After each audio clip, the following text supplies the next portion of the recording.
Hey guys, what's up? In this tutorial we're going to show you how you can change the font in text boxes on Affinity Designer in 2026.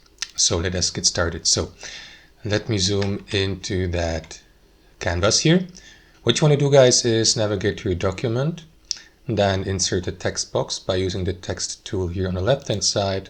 Position your text box and enter the text. What you want to do is switch to the select tool here at the top. Let me just move the text box here into the center. Now guys, double click into the text to highlight the entire text.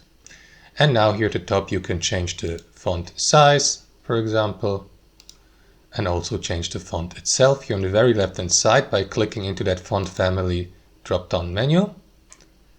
And you will see the preview here.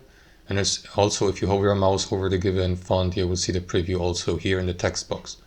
Select the one that is supported by Affinity, like I will go with this one here. You may also, there's also the opportunity to bookmark the given font here by clicking into that heart icon to the right. And that's how it works, guys. You can also apply bold letters, strike through, underline, and so on and so forth. Thanks for watching and have a wonderful day.